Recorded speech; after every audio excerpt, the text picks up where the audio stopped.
The California wine industry has hit a wall. It's so bad, some California grape growers are ripping out vineyards and cutting back on what they grow. So why is it so severe? And could tariffs help turn a tide for U.S. wine grape growers? That's this week's Farm Journal report. Located just outside of Lodi, an area home to nearly 40% of all California's premium wine grape production, you'll find Rodney Schatz. It's tough now in the fact that the world market really is affecting everything we do. Uh, on top of the fact that we're in California, where regulations are even more dramatic than most places could even imagine.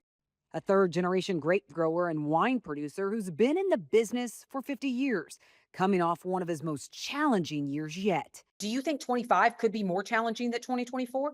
Yeah, this is going to be a very tough summer because right now you have no activity by wineries purchasing fruit for this upcoming harvest, which is about 5 months away.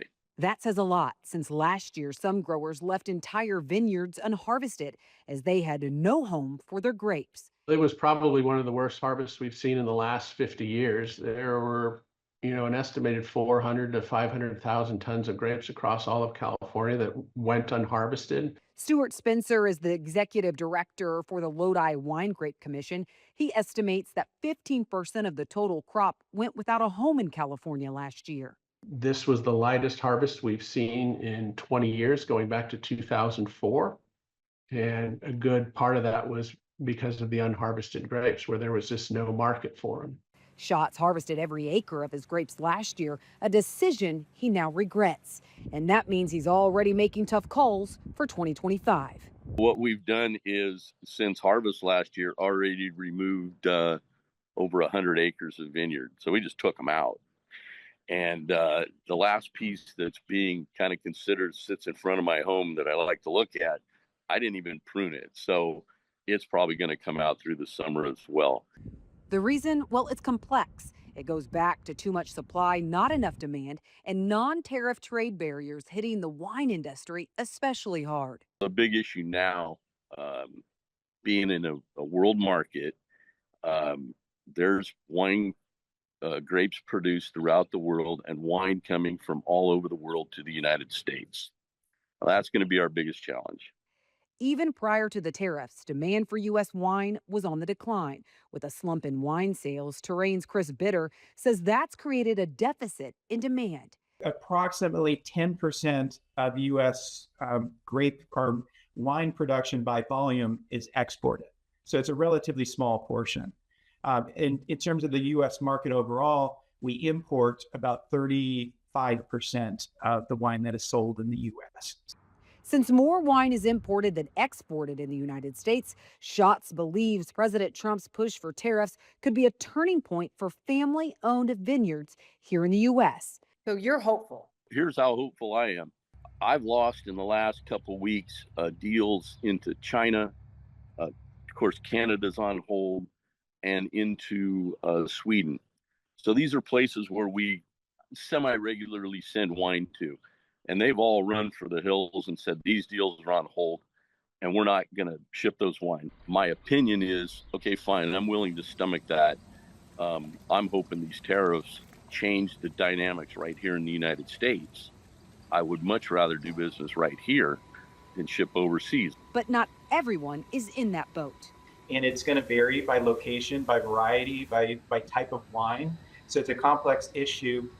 But at this point, I'm not seeing those tariffs as kind of the potential solution to the problem facing the grape market. While there could be some benefits in some areas, I don't see that as something that is going to be turning the tide for grape growers in the state. Now, if the tariffs last for a long period of time and are perceived to be permanent, we might see a switch in that. But I think that we will probably see some increase in differential between imported wines and domestic wines, but I don't think it's going to be as big as the kind of headline tariff numbers that we're seeing. The top export market for the U.S. today, according to Spencer, is Canada. That one is problematic because they've removed all California or U.S. wines and spirits from their store shelves. And so that has had an impact. On the domestic side of things, though, and specifically coming out of Europe, we have already heard of a lot of orders getting put on hold, going both directions.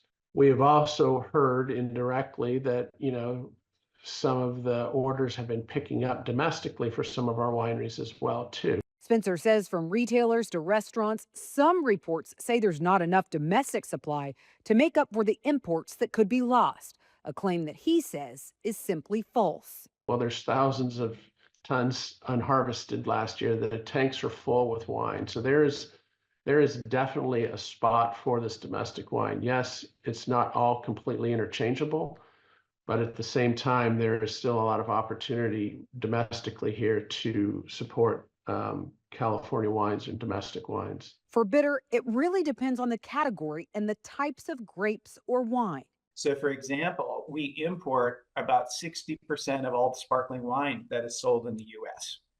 We don't have the capacity to make up for that level of switch to domestic wines. But at the high end, folks who are drinking like high-end Burgundies or Champagne or Bordeaux varietals may not see domestic wines as a direct substitute for what they're drinking. So they might drink less as opposed to just switching to domestic brands. Considering roughly a third of the wine consumed in the United States is imported wine, grape growers and wine producers like Schatz are hoping the move to slow imports could give California farmers a fighting chance. If you go to your local grocery chain and there's a floor stack of, say, this time of year, you'd have a pink rosé from Provence, and it's beautifully stacked and labeled, and it's sitting there, and it's $6.99 a bottle. That is what I'm hoping is clocked. That's where my wine can come in. And so a lot of these imports plop down on the floor, and I'll never get a chance to compete with them. So I'm hoping this tariff puts a kibosh on some of that and allows some of our wines to come in. Now, I asked Schatz, for all of you watching who don't produce wine or grow grapes, what does he want you to know? He said, understand that when you go to the grocery store and walk down that long aisle of wine, know a majority of that wine is only produced by 6 or 7 players in the wine industry. But most importantly, he says, look at the label. Make sure what you buy is not only bottled in the U.S., but also grown and produced in the U.S. His ask is you support American-grown and American-made wine when you do buy wine. When we come back, Europe is taking a step back when it comes to tariffs. SAG Around the World is next.